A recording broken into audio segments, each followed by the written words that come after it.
வாழ்க வளத்துடன் அனைவருக்கும் அன்பான வணக்கங்கள். எல்லாம் வல்ல இறைவனின் திருவடிகளை என்னுடைய மனம் மொழி மெய்களால் போற்றி பணிகின்றேன். நம்முடைய வாழையடி வாழை யூடியூப் சேனலில் இன்றைய பதிவின் தலைப்பு மகளிர் தினம் சிறப்பு பதிவு. இருக்கின்ற அறங்களிலேயே சிறந்த அறமாக போற்றப்படும் இல்லறம் என்கின்ற மனை அறத்தின் வேர்களாக திகழும் அனைத்து மகளிர்க்கும் உலக மகளிர் தின நல்வாழ்த்துக்கள். மங்கையராய் பிறப்பதற்கே நல்ல மாதவம் செய்திடல் வேண்டுமம்மா, அவர்தம் பங்கையர் கைநலம் பார்த்தல்லவோ பாரினில் அறங்கள் வளருமம்மா என்ற கவிமணி தேசிய விநாயகம் பிள்ளை அவர்களின் வைர வரிகளுடன் இன்றைய நாள் பதிவிற்குள் நுழைகின்றேன். இன்றைய பதிவில் பகிரப்படும் கருத்துக்கள் பெண்களுக்கு சார்பு உடையதும் அல்ல, ஆண்களுக்கு எதிரானதும் அல்ல என்பதை துவக்கத்திலேயே கூறிவிடுகின்றேன். உலக மகளிர் தினமான இன்று என்னுடைய அன்னையின் திருமலர் பாதங்களையும் பெண்மையின் இலக்கணத்தை உள்ளது உள்ளபடி வெளிப்படுத்தி இயல்பில் வாழ்கின்ற அனைத்து உலக பெண்களையும் போற்றி பணிகின்றேன். மகளிருக்கு என்று ஒரு தினத்தையும் தேர்வு செய்து அதனை ஒரு கொண்டாட்டமாக வேறு கொண்டாடும் சூழல் மற்றும் அவல நிலைக்குள் நாம் வந்திருக்கின்றோமே என்று எண்ணி பார்த்தால் மிக மிக வருத்தமாகத்தான் இருக்கின்றது. அயல் தேசத்து மக்களின் மரபு மற்றும் பண்பாடு குறித்து எனக்கு ஏதும் தெரியாது. ஆனால் நம் தமிழ் மரபில் பெண்களுக்கு தரப்பட்ட இடம் எத்தகையது, எவ்வளவு உயர்வானது என்பதை பற்றி ஓரளவிற்கு அறிந்திருக்கின்றேன். அதை உங்களிடம் பகிர்கின்றேன். தமிழர்களின் தொன்மையான சமூகம் தாய் வழிச் சமூகம். இதனை எண்ணற்ற வரலாற்று அறிஞர்களும் உறுதிப்படுத்தி இருக்கின்றார்கள். தாய் வழிச் சமூகம் என்ற சொல்லின் பொருள் இன்று பலருக்கும் புரிவதில்லை. தாய் வழிச் சமூகம் என்றால் பெண்கள்தான் ஒரு சமூகத்தின் துவக்கம், பெண்கள்தான் ஒரு சமூகத்தின் ஆணிவேர், பெண்கள்தான் ஒரு சமூகத்தின் முன்னோடி, பெண்கள்தான் சமூகத்தின் தலைமை அல்லது ஆதாரம் என்று பொருள். உலக உயிரின தோற்றத்தில் முதலில் தோற்றுவிக்கப்பட்ட பாலினம் ஆண் பாலினமா அல்லது பெண் பாலினமா என்று கேட்டால் என்ன பதில் கூறுவீர்கள்? தெரியாது என்றுதான் பலரும் கூறுவோம். பெண் பாலினம்தான் முதலில் தோற்றுவிக்கப்பட்ட பாலினம் என்று கூறினால் அதை ஏற்க தயங்குகின்றீர்கள். ஆனால் நவீன அறிவியல் இந்த கருத்தை ஆராய்ச்சிகள் மூலமாக உறுதிப்படுத்தி இருக்கின்றது என்பது ஆச்சரியமான உண்மை. சமூக கட்டமைப்பில் இத்தகைய உச்சத்தில் பெருமைப்பட வாழ்ந்து வந்த பெண்களின் இன்றைய நிலை குறித்து நான் அதிகம் விளக்கி கூற தேவையில்லை. பெண் பாலினம் என்றாலே அது போகத்திற்கு உரியது, உடல் வலிமை குன்றியது என்ற ஒரு கீழான கருத்து சமூகத்தில் இன்று மலிந்து கிடக்கின்றது. பெண் உரிமை, பெண் விடுதலை என்று மேடைதோறும் முழங்கிவிட்டு நடைமுறை வாழ்க்கையில் முரண்படுகின்ற பாசாங்கு மனிதர்கள் இன்று அதிகமாகிவிட்டார்கள். இன்றைய காலகட்ட பெண்களின் பாதுகாப்பு என்பது மிகப்பெரிய கேள்விக்குறியாகி உள்ளது என்பதனை சமூக ஊடகங்கள் வாயிலாக கண்டும் கேட்டும் வருகின்றீர்கள். பெண்மையின் இலக்கண ஒழுங்குகளை மீறி வாழும் விதிவிலக்கான பெண்மை இல்லாத பெண்களை குறித்து பேசுவதற்கு ஒன்றுமே இல்லை. இத்தகையவர்கள் உருவத்தில் பெண்களாக இருந்தாலும் அவர்கள் சமூக புண்களாகவே கருதப்படுவார்கள். ஒவ்வொரு உயிரினத்தின் வாழ்க்கையும் அதன் பாதுகாப்பும் அதன் உண்மை இயல்புகளால் மட்டுமே தீர்மானிக்கப்படுகின்றது என்பதுதான் இன்றைய பதிவின் மைய கருத்து. உண்மை இயல்புகளை மட்டும் வெளிப்படுத்தி வாழ்கின்ற எந்த ஒரு உயிரினமும் வலியச் சென்று ஆபத்தில் சிக்கிக் கொள்வது இல்லை என்பது இயற்கை வகுத்து வைத்திருக்கும் மிகச் சிறப்பான வாழ்க்கை ஒழுங்கு. பாதுகாப்பு குறித்த இந்த கருத்தானது மாந்தர்களுக்கும் பொருந்தும். அதிலும் குறிப்பாக பெண் பாலினத்தாருக்கு மிகச் சிறப்பாக பொருந்தும். பெண்கள் தங்களுடைய உண்மை இயல்புகளை உள்ளது உள்ளபடி வெளிப்படுத்தி வாழ்ந்து வந்த காலம் வரையில் அவர்களுக்கு எவராலும் அச்சுறுத்தல்கள் வந்ததும் இல்லை, அவர்கள் எவருக்கும் அடிமைப்படவும் இல்லை. மாறி வருகின்ற காலச் சூழலுக்கு ஏற்ப தங்களை மாற்றிக்கொண்டு வாழ்கின்ற நவீன நாகரிக வாழ்க்கை முறைதான் சிறப்பானது என்ற புனைவு கருத்து பரவலாக பரப்பப்பட்ட பிறகு பெண்கள் தங்களின் உண்மை இயல்புகளில் இருந்து மெல்ல மெல்ல விலகினார்கள். இதன் காரணமாகத்தான் அச்சுறுத்தல்களும் ஆபத்துக்களும் பெண்களை இன்றும் தொடர்கின்றன. பெண்கள் தங்களின் உண்மை இயல்புகளை மட்டும் வெளிப்படுத்தி வாழ்ந்துவிட்டால் போதுமா? அச்சுறுத்தல்களே வராதா என்ற கேள்வியினை சிலர் எழுப்புகின்றார்கள். இயல்புகளை வெளிப்படுத்தி வாழும்போது கூட அச்சுறுத்தல்கள் வரும், மறுக்கவில்லை. அவ்வாறு அச்சுறுத்தல்கள் வந்தாலும் அதனை திறம்பட எதிர்கொண்டு சமாளிக்கும் ஆற்றல் பெண்மையின் இயல்புகளுக்கு உண்டு என்பதுதான் நான் கூற வந்த செய்தி. ஒரு நடைமுறை நிகழ்வின் வழியாக இந்த கருத்தை விளங்கப்படுத்த முயற்சி செய்கின்றேன். அடர்ந்த வனப்பகுதியில் வாழ்கின்ற பலதரப்பட்ட உயிரின கூட்டங்களை சற்று உற்று நோக்குங்கள். இந்த உயிரினங்களுக்கெல்லாம் பிற உயிரினங்களினால் அச்சுறுத்தல்களே இல்லை என்று கருதுகின்றீர்களா? கண்டிப்பாக அச்சுறுத்தல்கள் உண்டு. ஆனால் ஒவ்வொரு உயிரினமும் தத்தம் உண்மை இயல்புகளை வெளிப்படுத்தி வகுக்கப்பட்ட வாழ்க்கை ஒழுங்குகளை பின்பற்றி எல்லைகளை மீறாமல் வாழ்வதால் இவைகள் மிகச் சுலபமாக அச்சுறுத்தல்களை சமாளிக்கின்றது, மிகவும் பாதுகாப்பாக வாழ்கின்றது. காட்டில் வாழ்கின்ற எந்த ஒரு உயிரினமும் தன்னுடைய உண்மை இயல்புகளை பிற உயிரினங்களின் இயல்புகளோடு ஒப்பிட்டு உயர்வு தாழ்வு கற்பிப்பதும் இல்லை, தன் உண்மை இயல்புகளை திருத்தி அமைக்க முற்படுவதும் இல்லை. ஒவ்வொரு உயிரினமும் தத்தம் ஒழுங்கு எல்லைகளை உணர்ந்து அதனை மீறாமல் வாழ்கின்றன. எனவேதான் அவைகள் மிகவும் பாதுகாப்பாகவும் ஆனந்தமாகவும் வாழ்கின்றன. இந்த கருத்தை இங்கே வலியுறுத்தி கூற காரணம், மனிதர்கள் மட்டும்தான் இயல்புகளில் இருந்தும் வாழ்க்கை ஒழுங்குகளில் இருந்தும் மிக மிக எளிதாக விலகிச் செல்கின்றார்கள் என்பதை வலியுறுத்துவதற்காக இந்த கருத்தை இங்கே பதிவிட்டிருக்கின்றேன். இதன் வாயிலாக நாம் புரிந்து கொள்ள வேண்டிய முக்கியமான செய்தி, பாதுகாப்பு என்பது புறத்தே இருந்து வருவது அல்ல, அது இயல்புகளை வெளிப்படுத்தி வாழ்வதில்தான் மறைந்து இருக்கின்றது என்பதனை நாம் முதலில் உணர வேண்டும். எனவே பெண்களின் பாதுகாப்பு என்பது அவர்களுடைய இயல்புகளிலேயே ஏற்கனவே இயல்பாக பொதிந்திருக்கின்றது என்பதனை ஒவ்வொரு பெண்ணும் நன்கு புரிந்து கொள்ள வேண்டும். ஆண்கள் பெண்களின் உண்மை இயல்புகள் வெளிப்பட அனுமதி தர வேண்டும். இந்த இரண்டும் ஒரு சேர நிகழும் தினம்தான் உண்மையான மகளிர் தினம் என்று கூறலாம். நாம் பிறரால் பாதுகாக்கப்படுகின்றோம் என்ற நம்பிக்கையும் அல்லது பிறர் நம்மை பாதுகாக்க வேண்டும் என்ற எதிர்பார்ப்பு மயக்கத்திலிருந்து பெண்கள் முதலில் வெளியேற வேண்டும். இயல்புகளின் வெளிப்பாடுகள்தான் உண்மையான பாதுகாப்பு என்பதனையும் பெண்கள் உணர வேண்டும். பெண்கள் தங்களின் உண்மை இயல்புகளை வெளிப்படுத்தி வாழ விரும்பினாலும் அதற்கு தடையாய் இருப்பவைகள் எவை எவை என்று பார்ப்போம். 1. செயற்கையான அல்லது பயன் நோக்கம் மிகுந்த போலியான சார்புத்தன்மை. 2. எளிதாக புனைவுகளுக்கு ஆட்படுதல். 3. பெண்ணின் இயல்புகள் ஆணின் இயல்புகளை விட தாழ்வானது என்ற ஒரு தவறான ஒப்பீடு மற்றும் முன்முடிவுகள். இந்த பட்டியலில் கூறப்பட்டவைகளை ஒவ்வொன்றாக தனித்தனியாக பார்ப்போம். சார்புத்தன்மை எப்படி தடையாகும்? ஒரு சமூகமாக கூடி வாழும் பொழுது ஒருவர் மற்றொருவரை சார்ந்து வாழ்வதுதானே இயற்கை என்ற சந்தேகம் பலருக்கும் எழும். சார்புத்தன்மை வேண்டாம் என்று நான் இங்கே குறிப்பிடுவது செயற்கையான பயன் நோக்கம் மிகுந்த சார்புத்தன்மையை என்று புரிந்து கொள்ளுங்கள். அதாவது சார்ந்திருக்க தேவையே இல்லாத விடயங்களில் ஒருபோதும் சார்ந்திருக்காதீர்கள் என்று கூறுகின்றேன். சமூகத்தில் உள்ள இயற்கையான சார்புத்தன்மை என்பது வேறு, பயன் நோக்கங்களுக்காக பிறரை சார்ந்திருக்கும் செயற்கை சார்புத்தன்மை என்பது வேறு என்பதனை பெண்கள் முதலில் நன்கு விளங்கிக் கொள்ள வேண்டும். முன்னர் கூறப்பட்ட தடை பட்டியலில் இரண்டாவதாக கூறப்பட்ட தடை எளிதில் புனைவுகளுக்கு ஆட்படுதல். உண்மைக்கு புறம்பான கற்பனையான கவர்ச்சி கருத்துக்களுக்கு எளிதில் ஆட்படும் போக்கு ஆண்களை விட பெண்களிடம் மிகுதியாக காணப்படுகின்றது. போலி ஜோதிடம், போலி ஆன்மீகம், போலி பரிகாரம் போன்ற வலைகளுக்குள் பெண்கள் மிக எளிதாக சிக்கிவிடுகின்றார்கள்.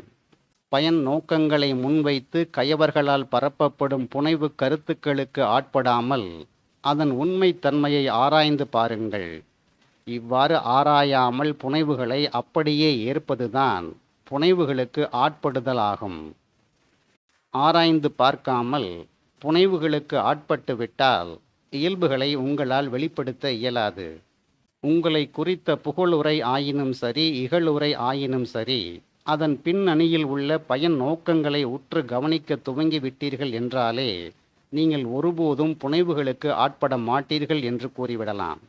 பெண்களின் பாதுகாப்பிற்கும் முன்னேற்றத்திற்கும் உள்ள மூன்றாவது மிகப்பெரிய தடை இயல்புகளை ஒப்பிடுதல். பெண்ணின் இயல்புகளை ஆணின் இயல்புகளோடு ஒப்பீடு செய்வது, இயல்புகளின் அடிப்படையில் எது உயர்வு எது தாழ்வு என்று மதிப்பீடு செய்வது மிகப்பெரிய தவறு. இது ஒட்டுமொத்த சமூக கட்டமைப்பையே சிதைத்துவிடும். இயல்புகள் என்பன இறைவனால் வழங்கப்பட்ட தனிச்சிறப்பான கொடைகள். எனவே உங்களின் தனித்தன்மை மற்றும் இயல்புகளை ஒருபோதும் பிறருடன் ஒப்பிட்டு பார்த்து உயர்வு தாழ்வு பாராட்டாதீர்கள். பெண்மை என்பது பெண்களின் சிறப்பு இயல்பு, ஆண்மை என்பது ஆண்களின் சிறப்பு இயல்பு.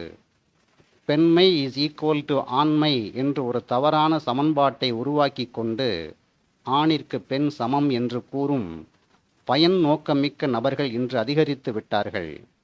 இறைவனின் படைப்பில் சமம் என்று ஒன்று கூட இங்கு இல்லை என்ற உண்மையை நாம் உணர வேண்டும்.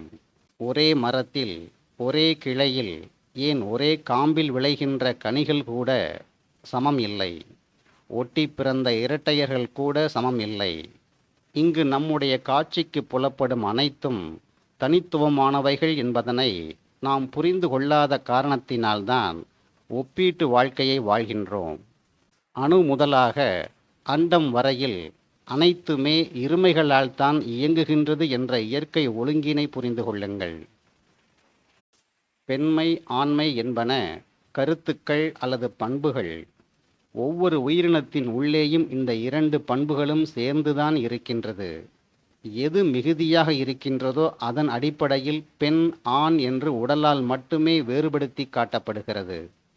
பெண்மை மிகை ஆண்மை குறை என்ற பண்பு பெண் உடல் வழியாகவும், ஆண்மை மிகை பெண்மை குறை என்ற பண்பு ஆண் உடல் வழியாகவும் வெளிப்படுத்தப்படுகின்றது. எனவே எல்லா பெண்களுக்கு உள்ளும் ஆண்மை உண்டு, எல்லா ஆண்களுக்கு உள்ளும் பெண்மை உண்டு என்பதை புரிந்து கொள்ளுங்கள். இதுதான் ஆணுக்கும் பெண்ணுக்கும் உள்ள உண்மையான வேறுபாடு. குறையை நிறை அரவணைக்க வேண்டும் என்பது இயற்கை ஒழுங்கு. எனவே குறை ஆண்மையுடைய பெண்களை நிறை ஆண்மையுடைய ஆண்கள் அரவணைக்க வேண்டும். அதைப்போன்று குறை பெண்மையுடைய ஆண்களை நிறை பெண்மையுடைய பெண்கள் அரவணைக்க வேண்டும் என்பது அம்மையப்பர் வகுத்து வைத்திருக்கின்ற ஒழுங்கு என்று புரிந்து கொள்ளுங்கள்.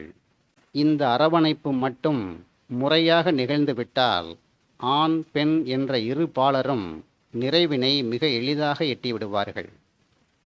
இந்த உண்மைகளை புரிந்து கொண்டு இணக்க சமூகமாக கூடி வாழ்வதற்கு பதிலாக ஆணுக்கு பெண் சமம் என்றும் அல்லது பெண்ணுக்கு ஆண் சமம் என்றும் விவாதித்து கொண்டும் பட்டி மண்டபம் நடத்தி கொண்டும் இருப்பதால் எந்த பயனும் விளையப் போவதில்லை. பெண்கள் பாதுகாப்பாகவும் சுதந்திரமாகவும் ஆனந்தமாகவும் வாழ வேண்டுமென்றால் அவர்கள் தங்களின் உண்மை இயல்புகளில் இருந்து விலகிச் செல்லாமல் வாழ வேண்டும் என்று கூறுகின்றீர்களே, பெண்களின் உண்மை இயல்புகள்தான் என்ன என்று பலரும் கேள்வி எழுப்புகின்றார்கள். இதற்கான உண்மை பதிலை கூறினால் இது ஒரு பிற்போக்கு சிந்தனை. பெண்களை அடிமைப்படுத்துவதற்கான வழிகள் என்று சிலர் தர்க்கம் செய்கின்றார்கள். தர்க்கம் புரிவதாலும் தகாத விளக்கங்களை கொடுப்பதாலும் உண்மைகளை ஒருபோதும் அழித்துவிட இயலாது. பெண்களுக்கே உரியது என்று சில சிறப்பு இயல்புகளை நம் முன்னோர்கள் ஏற்கனவே வரையறுத்து கூறி சென்றிருக்கின்றார்கள்.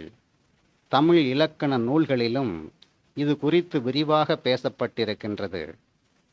எத்துணையோ இயல்புகள் இருந்தாலும் கூட அச்சம், மடம், நாணம், பயிர்ப்பு என்ற நான்கும் பெண்களின் முக்கிய சிறப்பு இயல்புகள் என்று கூறப்பட்டிருக்கின்றது.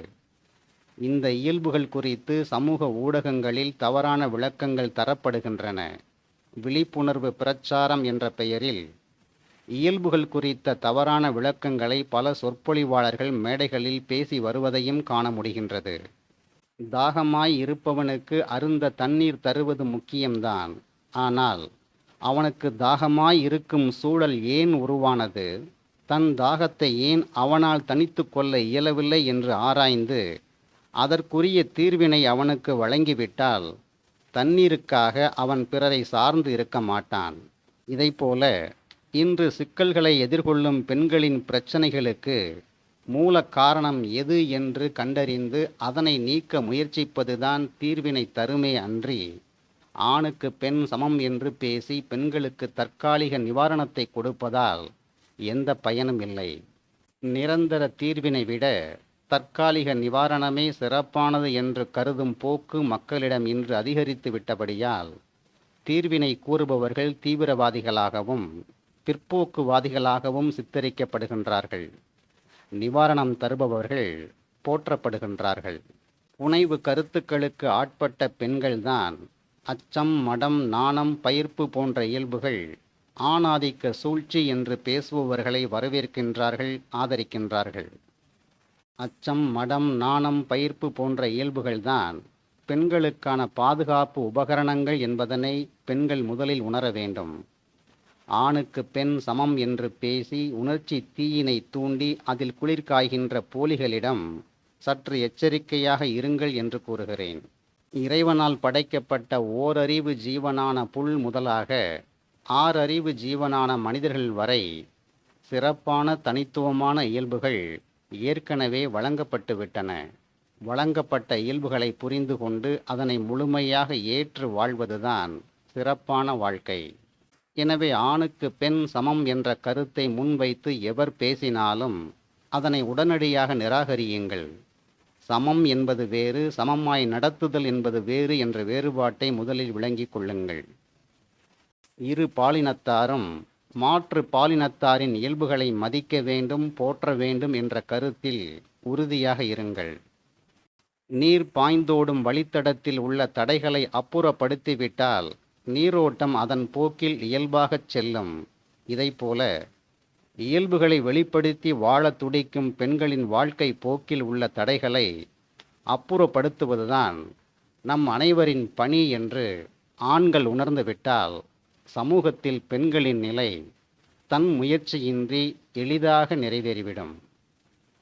மகளிர் தினமான இன்று மகளிருக்கு பரிசு பொருட்களை வாங்கி கொடுத்தால் போதும் என்று மட்டும் கருதாமல் அவர்களுடைய உண்மை இயல்புகளை வெளிப்படுத்தி வாழ்வதற்கு அனுமதி தரும் நாளாக இன்றைய நாள் அமைய வேண்டும் என்று கருதுங்கள். கல்வி, வேலை வாய்ப்புகளில் பெண்கள் சமமாய் நடத்தப்பட வேண்டும் என்பதில் எனக்கு எந்த மாற்று கருத்தும் இல்லை. இன்றும் கூட பல்வேறு துறைகளில் பெண்கள் செயற்கரிய செயல்கள் பல செய்து சாதனை பெண்களாக வலம் வந்து கொண்டிருக்கின்றார்கள்.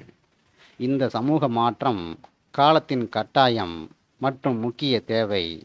ஆனால் இந்த மாற்றத்திற்காக பெண்கள் தங்களின் உண்மை இயல்புகளை விட்டு ஒருபோதும் விலகிவிடக்கூடாது என்பதில் கவனமாக இருக்க வேண்டும் என்று வலியுறுத்துகின்றேன். இயல்பு இயல்பு என்று உரக்க பேசி என்ன சாதித்தாய்? வெற்றிகளை குவிக்க வேண்டுமா? பாராட்டும் பேரும் புகழும் அடைய வேண்டுமா?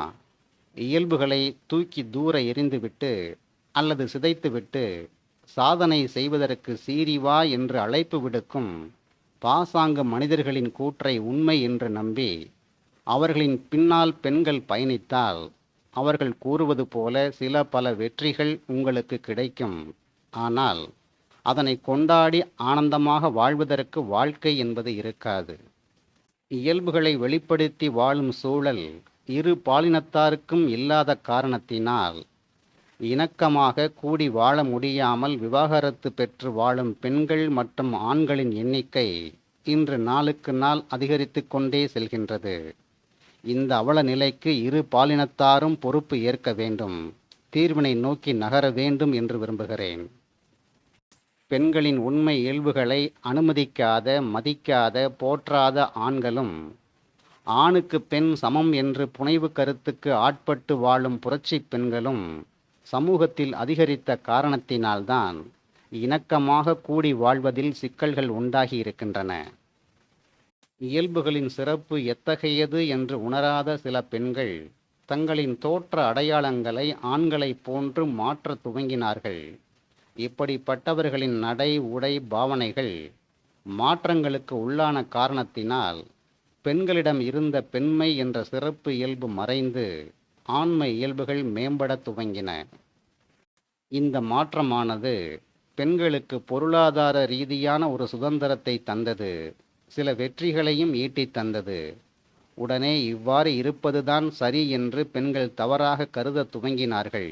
இன்றும் கூட இந்த போக்கை பலர் பின்பற்றுகின்றார்கள். உண்மை இயல்புகளை சிதைத்து அதன் மூலம் பெற்ற இத்தகைய வெற்றிகள் மூலம் ஆணுக்கு பெண் சளைத்தவள் இல்லை என்று நிரூபித்து விட்டதாக சிலர் பெருமை கொள்கின்றார்கள். இயல்புகளை இழந்து பெறும் வெற்றியை உலகம் கொண்டாடும். ஆனால் அது உங்களுக்கான ஆனந்தத்தை தருமா என்றால் ஒருபோதும் தராது என்பதுதான் பதில். இயல்புகளை சிதைக்காமல் மேற்கண்ட வெற்றிகளையும் சாதனைகளையும் பெண்கள் அடைய இயலும். அத்தகைய சாதனை பெண்கள் இன்றும் இங்கே இருக்கின்றார்கள் என்பதனையும் அடிக்கோடிட்டு காட்ட விரும்புகிறேன். ஆணுக்கு கட்டுப்பட்டவள்தான் பெண் என்று கூறுவதுதான் பிற்போக்கு சிந்தனை. இயல்புகளை சிதைக்காமல் ஒழுங்குகளுடன் கூடிய நெறியில் வாழுங்கள் என்று கூறுவது முற்போக்கு சிந்தனை என்று பெண்கள் விளங்கிக் கொள்ள வேண்டும். அழகு என்பது உருவத் தோற்றம், வடிவம், நிறம், ஒப்பனை போன்றவைகளால் தீர்மானிக்கப்படுவது அல்ல. எது ஒன்று மாற்றத்திற்கு ஆட்படாமல் சூழலுடன் பொருந்தி நிலைத்து நிற்கின்றதோ அது மட்டுமே அழகு. எனவே ஒரு உயிரினத்தின் உண்மை இயல்பு வெளிப்பாடுதான் அதன் அழகு என்று புரிந்து கொள்ளுங்கள். தமிழ் மொழியில் முருகு என்றால் அழகு என்று பொருள். எனவேதான் காலங்களை கடந்து ஒரே தன்மையில் நிலைத்திருக்கும் பரம்பொருளை முருகன் என்று பெயரிட்டு நம் முன்னோர்கள் அழைத்தார்கள். எனவே உங்களின் இயல்புதான் உங்களின் அழகு என்ற கருத்திலிருந்து ஒருபோதும் பின்வாங்காதீர்கள். மயிலின் தோற்றம், தோகை வண்ணங்கள் எல்லாமே அதன் இயல்புகள். மயில் ஒன்று தன் தோகையை விரித்து ஆடும் பொழுது கண்கொள்ளா காட்சியாக இருக்கின்றது. உடனே எத்துணை அழகு என்று ஆர்ப்பரிக்கின்றோம். இந்த இடத்தில் ஒரு உண்மையை புரிந்து கொள்ள வேண்டும். நாம் அழகு என்று பாராட்டுவதற்காக மயில் தன் தோகையை விரித்து ஆடுவதில்லை. அது தன் இயல்புகளை மட்டுமே வெளிப்படுத்துகின்றது. அதை நீங்கள் அழகு என்று கூறுகின்றீர்கள். இதை போலத்தான் ஒவ்வொரு உயிரினத்திற்கும் அதனுடைய இயல்புகளே அழகாய் அமைகின்றது. ஆனால் மனிதர்கள் மட்டும்தான் இயல்புகளை மறைத்து செயற்கை மற்றும் பாசாங்குகளுக்குள் பதுங்குகின்றார்கள். ஏன் இவ்வாறு செய்கின்றார்கள்? நம்மை பற்றிய மதிப்பீட்டினை, அங்கீகாரத்தினை நாம் பிறரிடம் இருந்து பெறுவதுதான் சிறப்பு என்று தவறாக கருதுவதுதான் இதற்கு மிக முக்கிய காரணம். ஒப்பனைகள், அலங்காரங்கள் என்பன பெண்களுக்கு உரியனவைதான் என்றாலும் அவைகள் இயல்புகளுடன் ஒத்துப்போனால் மட்டுமே ரசிக்கத்தக்கதாக இருக்கும். இயல்புகளுக்கு முரண்பட்ட ஒப்பனைகளும் அலங்காரங்களும் பொருத்தமற்றது, தவிர்க்கப்பட வேண்டியது என்று உணர வேண்டும். ஒரு 18 வயது பருவ பெண் செய்து கொள்கின்ற ஒப்பனைகளை, அலங்காரங்களை 60 வயது மதிக்கத்தக்க பெண்ணும் செய்து கொள்கின்றார் என்று வைத்துக்கொள்வோம். இது பொருத்தமா, இது ரசிக்கத்தக்கதா என்பது உங்களுக்கே நன்கு தெரியும். அந்தந்த பருவத்திற்கு உரிய ஒப்பனைகள் அந்தந்த பருவ இயல்புகளுடன் எளிதாக பொருந்துகிறது. இயல்புகளுடன் பொருந்துகின்ற ஒப்பனைகள் மட்டுமே அழகிற்கு அழகு சேர்க்கும் என்பதனை ஒவ்வொரு பெண்ணும் ஆணும் புரிந்து கொள்ள வேண்டும்.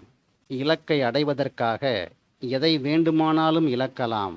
ஆனால் உண்மை இயல்புகளை ஒருபோதும் இழக்கக்கூடாது என்ற கருத்தை ஆழமாக மனதில் பதிய வைத்துக் கொள்ளுங்கள்.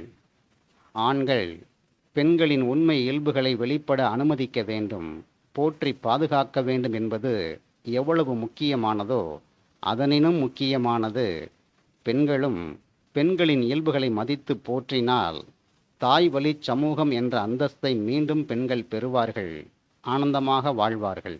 மகளிர் தினத்தன்று குடும்பம் மற்றும் சமூக முன்னேற்றத்திற்கு பெரிதும் துணை நிற்பது ஆண்களா பெண்களா என்று பட்டி மண்டபம் நடத்தி என்ன சாதித்திருக்கின்றோம்?